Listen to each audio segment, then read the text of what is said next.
Bom dia, tudo bem? A mensagem que Deus colocou para mim hoje, ela diz assim: ainda que nossa vida melhore, sempre iremos depender de Deus. Senhor, tende misericórdia de nós. Perdoa, Pai, todos os nossos pecados, livra-nos de todo mal, nos afasta de tudo aquilo que não vem de Ti. Nós agradecemos, Senhor, por mais esse dia, pelo alimento, pela palavra, pela presença. Aceita, Senhor, essa nossa oração, esse nosso louvor, pois nós Te amamos, bendizemos, adoramos. Somente Tu é o nosso Deus e em Ti confiamos. Todo mundo tem um sonho, e esse sonho é que o amanhã ele possa ser sempre melhor que hoje. De alguma forma, a dificuldade ela é como se fosse uma prisão, e nós temos esse sonho de viver fora dela, onde nós pudéssemos, de repente, comer uma coisa que nós gostaríamos, sem precisar ficar olhando o preço, sem precisar ficar se preocupando se nós iríamos conseguir o dinheiro necessário para pagar uma conta ou não, se nós conseguiríamos cumprir as nossas metas, os nossos objetivos. Tem momentos das nossas vidas que as coisas acontecem e a gente não tem uma explicação. E o duro é quando a gente depende de outra pessoa para nos ajudar. Eu acredito que de tudo que a gente possa passar, quando falta saúde e muitas vezes quando falta recursos, é complicado a gente deitar e dormir. Ainda mais quando você é o provedor da família, que outras pessoas dependem de você. Eu acredito que quando uma pessoa ela se torna pai ou se torna mãe, ela aprende que aquela pessoinha, ela vai depender deles praticamente por um bom tempo e eles não podem falhar. A vida que era deles já não é mais. Ela vai ter que ser dedicada a essa pessoa. Por quê? Porque ela tem necessidades. Ela precisa de cuidados. Só que em tudo isso, nós humanamente estamos desejando facilidades. O dinheiro, o que ele vai trazer? Chega a um ponto que o dinheiro, ele perde meio que o sentido. Porque tudo bem, um celular melhor, uma casa maior, mas chega uma hora que já não é mais novidade nada dessas coisas. E aí o que sobra dentro da nossa vida? Qual é o propósito dela? Qual é o sentido dela? Não vai ser colecionando coisas caras, não vai ser muitas vezes achando que o problema é se tivesse outra pessoa, encontrando um culpado, minha família, meu isso, meu aquilo, meu trabalho, minha história.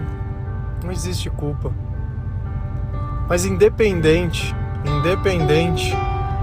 de que a sua vida melhore, uma coisa que você precisa entender é que independente do que você tenha, a sua dependência do Senhor, ela vai se manter não apenas por essa vida, mas por toda a eternidade. Deus te chamou à vida. Se Ele te chamou à vida é porque Ele tem um chamado para você. E esse chamado, ele não é simplesmente para esse mundo. Você acha que Deus te fez para quê? Para ser sucesso?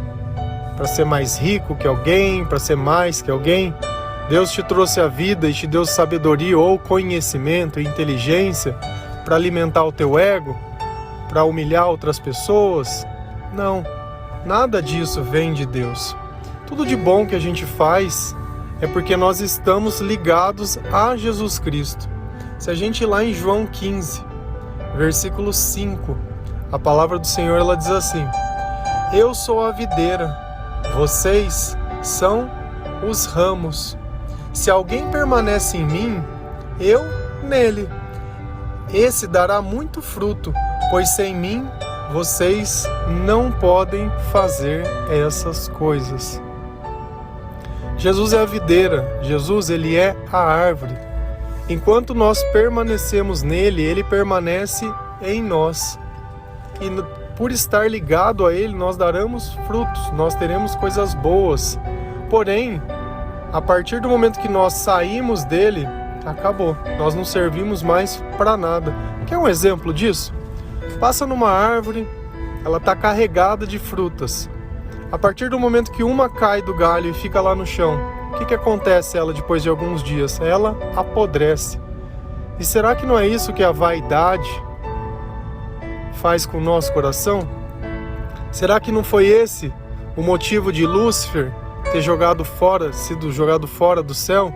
Será que não foi esse o motivo de se comer aquele fruto proibido para ter o conhecimento entre o bem e o mal, o conhecimento que só era de Deus? Quando nós queremos ser semelhantes ao Senhor, quando nós queremos ter essa independência, sair fora dessa árvore, acabou. Acabou. Quantas pessoas elas acabam não tendo oportunidade uma vida inteira, e aí elas trabalham, elas se dedicam, vão lá, faz tudo com amor, aí elas conseguem conquistar. Quando elas conquistam, elas olham para trás, as pessoas que não conseguiram e começam a comparar, se achar melhor. E aí se tornam arrogantes. Acabou todo o sentido da vida. Se eu começo a comparar minha vida com a vida de outras pessoas, já está tudo errado. Porque para cada qual Deus tem uma história. Para cada qual Deus tem um propósito. E não adianta eu querer simplesmente achar que um é mais importante que o outro porque tem dinheiro. Tá, e o dia que morre? Vai chegar os dois lá. Aquele que tem a dificuldade viveu baseado na fé. Aquele que alcançou e simplesmente esqueceu Deus, se saiu fora da videira, achou que ele era os frutos. Deus não, ele não, sou eu. Eu consegui, eu estudei, eu venci na vida, eu sou bom, olha só meu carro, minha casa. Nossa, porque os outros do lugar que eu morava estão lá ainda, tudo, né? E que não sei o que, aquela conversa. E aí? Como é que funciona? Aí morre os dois. Vamos lá na porta do céu falar com o seu Pedro lá. Ei, Pedro, fala. Não, você sabe quem eu sou, Pedro? Eu sou o fulano de tal. Não sei, não sei, não te conheço. Mas como que você não me conhece? Não te conheço. Quando foi pedido para amar, aonde você estava? Quando foi pedido para ser humilde, aonde você estava? Quando foi pedido para permanecer em Jesus Cristo, aonde você estava? Eu não te conheço. E é justamente assim. Nós iremos causar a nossa própria condenação. Nós não precisamos de ninguém para isso, só de nós mesmos.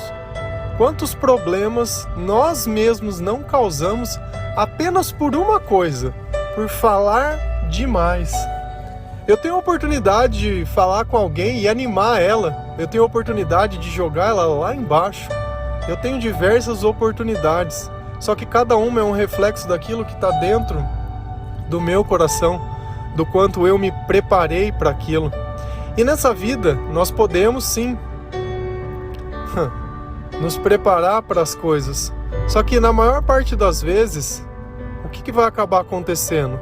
Nós vamos gastar uma energia muito grande para tentar conquistar os nossos sonhos. Sabe por quê? Porque Deus não está conosco. Quanta humilhação.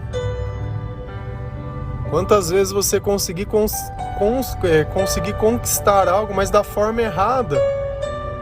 Tem gente que rouba, tem gente que engana, tem gente que mente, tem gente que pisa na cabeça dos outros.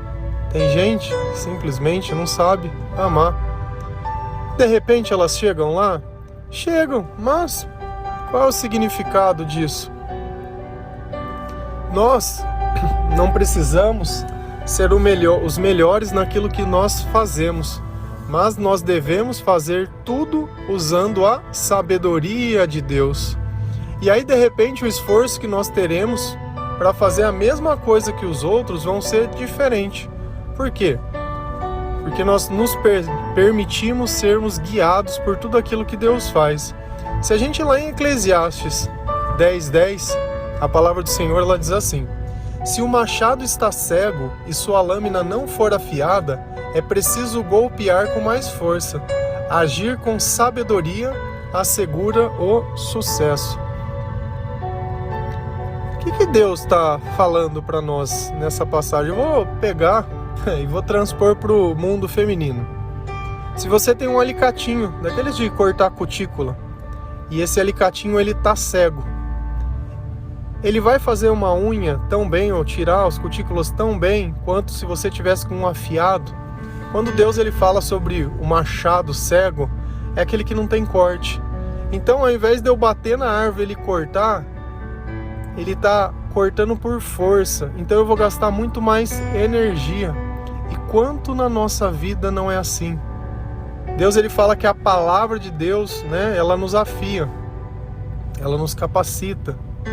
Então, ao invés de eu fazer com sabedoria, como se eu fosse aquele alicatinho que está bem amoladinho, bem certinho, que eu tenho que tomar até cuidado, senão eu arranco a ponta do dedo, e aquele machado também, que bem amolado, você vai bater na árvore, ela vai cortar muito mais rápido, com muito menos força. Eu atinjo o meu objetivo mais tranquilo, tenho mais tempo para outras coisas.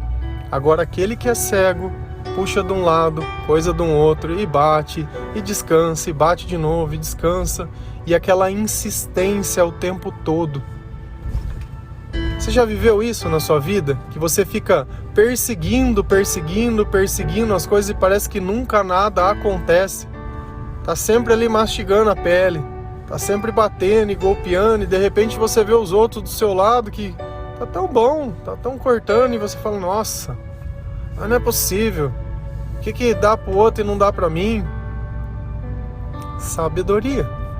A sabedoria é aquilo que faz nós olharmos a nossa vida e entender que parte que tão cega e como eu amolo, reconhecendo que eu sou pecador, pedindo perdão pelas coisas que eu faço, pedindo desculpa, tentando ser melhor.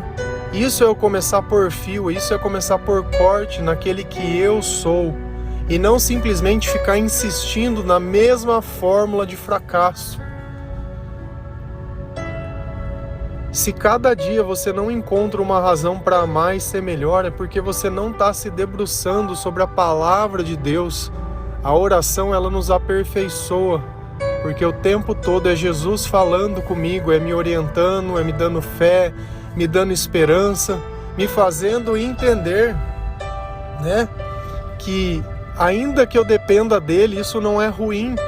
Eu não preciso cortar esse laço com ele nunca. Esse laço, com o tempo, cada vez ele fica mais forte. Quem não quer estar do lado de uma pessoa que ama? E às vezes a gente quer sair da casa dos pais. Não, preciso conquistar a minha vida. Seja grato pelo tempo que alguém cuidou de você, ao invés de ser grato em colocar os teus sonhos que eles nem se realizaram e você nem sabe se vai realizar, como a prova de um sucesso, onde você simplesmente desprezou todos aqueles que te ajudaram. Isso é ser sucesso? Tem alguma coisa errada naquilo que você acredita. Mas quando nós deixamos a sabedoria de Deus entrar dentro do nosso coração, nos guiar, nos moldar, nos podar, porque uma árvore, quando ela é podada, ela cresce muito melhor. Lá em Tiago 3, versículo 17, a palavra do Senhor ela diz assim: mas a sabedoria que vem do alto é antes de tudo pura, depois pacífica, amável, compreensiva, cheia de misericórdia e de bons frutos, imparcial e sincera. Todas essas características ou todos esses atributos de pensamento, eles fazem parte da inspiração de Deus, da sabedoria de Deus. Quando eu começo a ler a Bíblia, quando eu começo a buscar sabedoria na palavra de Deus, quando eu começo a pensar diferente da forma que eu pensava, e realmente a forma que Deus nos ensina a pensar, ela não tem nada a ver com a desse mundo. Esse mundo, ele é o mundo do eu. Jesus, ele fala em nós. Antes o eu era aquele sozinho, nós, companhia. Emmanuel, Deus conosco. Já não é mais a solidão que diz quem eu sou, já não é mais a voz do abandono, já não é mais a voz da incompreensão. Muito pelo contrário, é a voz de Deus que todos os dias de manhã ela vem e te diz: bom dia! É a voz de Deus que quando vê você desanimado, diz: olha, ainda há esperança. Quando vê você muitas vezes doente, diz: olha, vai dar tudo certo, tá tudo bem. É aquela voz que coloca o nosso coração no lugar certo, que enche de esperança a nossa alma e que, além de tudo, traz salvação para o nosso espírito. Essa voz, ela é pura, ela é pacífica. Quando eu peço perdão para alguém, ou quando eu desculpo alguém, eu não estou pacificando, eu não estou deixando em paz, nós não estamos nos entendendo exatamente. Nós entendemos que não vai ser através do ódio, através da raiva, da frustração, não vai ser gritando, não vai ser xingando, não vai ser ofendendo, que nós vamos nos tornar aquilo que Deus sonhou. Muito pelo contrário, vai ser justamente pacificando, compreendendo e entendendo que a misericórdia, ela não é feita por merecimento, mas pela natureza que Deus é. Se você pegar um fruto e ele for doce, não importa se a pessoa seja bom ou seja ruim, ele vai continuar sendo doce. E essa é a natureza de Deus. Não importa se a pessoa seja boa ou seja ruim, ele continua sendo amor. Porém, o mesmo Deus que é amor, ele também é justiça. Eu não me canso de dizer. Para que Deus possa ter um encontro amoroso conosco, nós precisamos nos arrepender dos nossos maus caminhos e mudar de vida. Essa sabedoria também dá bons frutos. Às vezes, nós conquistamos certas coisas e aquilo nos destrói. Quantas famílias não foram destruídas simplesmente porque melhoraram de vida? Porque a pessoa achou que naquele nível social que ela vivia, aquela família servia. Não, mas agora ele tá rico. Nossa, como eu sou rico. E aí destrói tudo. Depois percebe, no primeiro, no segundo, no terceiro, que o problema não era a mulher, não era nada, era ele. Quando falta amor, não tem jeito de ter união. A própria união é o amor. Não adianta a gente achar que nós vamos viver com outra pessoa se Jesus não estiver junto. Se ambas as pessoas não entenderem que elas são dependentes do Senhor. Senão não adianta. Não é filho que segura relacionamento, não é nada. Não é nada. E Deus, ele é sincero. Ele não tem medo de dizer a verdade. Ele não acha você fraco demais se você soubesse da verdade. Muito pelo contrário. Na presença de Deus, ainda que a verdade ela seja amarga, o fruto que ela vai produzir é realmente diferente. E Deus ser imparcial é saber que ele não vai tomar um lado. Ele vai julgar com justiça. Aquele que tiver certo, independente, vai continuar estando certo. Porque a verdade está do lado dele. Então, ainda que a sua vida melhore, lembra sempre que Deus ele tem que ter um lugar todo especial no seu dia a dia e em tudo que você faz. Que nós sejamos sempre agradecidos por tudo que ele faz, por tudo que ele fez e por tudo que ele fará. Eu não vou duvidar de nada, nem da vontade de Deus, nem das circunstâncias e nem de nada. Simplesmente porque agora aparentemente as coisas não estão como eu gostaria. Mas eu vou continuar orando, eu vou continuar confiando, eu vou continuar trabalhando, eu vou continuar me dedicando e sabendo que, independente do tempo ou do momento, a minha dependência com Deus, ela vai ser eterna. Amém? Que o Senhor ele possa abençoar o seu dia, que Ele amole o seu alicatinho, que Ele amole o seu machado e que você possa, assim como eu, fazer as coisas de uma forma mais tranquila, gastando menos energia, mais Deus e menos eu, mais obediência, menos opinião, mais oração e menos falatório, fofoca, mais Jesus, mais Jesus. Amém? Que Deus abençoe cada um de vocês. Feliz a nação cujo Deus é o Senhor. A paz de Cristo.